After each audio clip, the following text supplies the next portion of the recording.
Okay, good morning po sa bawat isa. Good morning. Gising pa ba tayo? Yes. Gising pa. Kapit na. Okay. Tayo ngayon ay nasa saying. At maiksing-maiksi lang ito sa dalawang salita ay binanggit ng ating Panginoong Jesucristo. In John chapter 19 verse 28, buksan po natin ating mga Biblia in John chapter 19 verse 28. Sabi po dito, later, knowing that everything had now been finished, and so that scripture would be fulfilled, Jesus said, I am thirsty.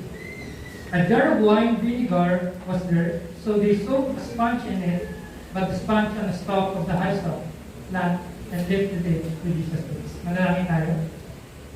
Dakilang Diyos, makapangyarihan sa lahat. Salamat po, Diyos, ang bagong ito na binigay po sa amin.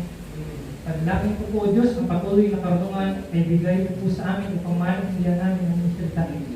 Salamat po, Diyos, sapagkat ang hapon ang umagang ito na binigay niyo sa amin ay isang paborita mo paano po iniligtas. At ngayon, Diyos, ay amin po nga pag-aaralan ng inyong salita at tulungan po kami. Purihin po, Diyos, salamat po sa mga nagpisa.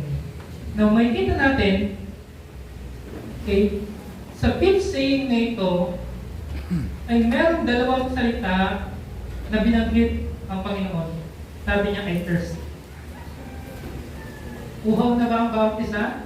Mainit, di ba? Yes! Mainit ang panahon ngayon. Di ba? At sa sobrang init, talagang hindi pwedeng hindi kayo inom ng tubig. Pero sa oras na ito po ay pinamagdagan ko, quench my soul, O Lord. Kapag sinabi natin quench, to satisfy. Ibig sabihin, kapag tayo ay nauuhaw, uminom ka lang ng tubig, at nasa-satisfy ba tayo? Depende. Kung mabilad ka dyan sa araw, sa initan, napagpawisan ka, naglakad ka na napakalayo, di ba? Itinom ka ngayon ng tubig, matutuyuan yung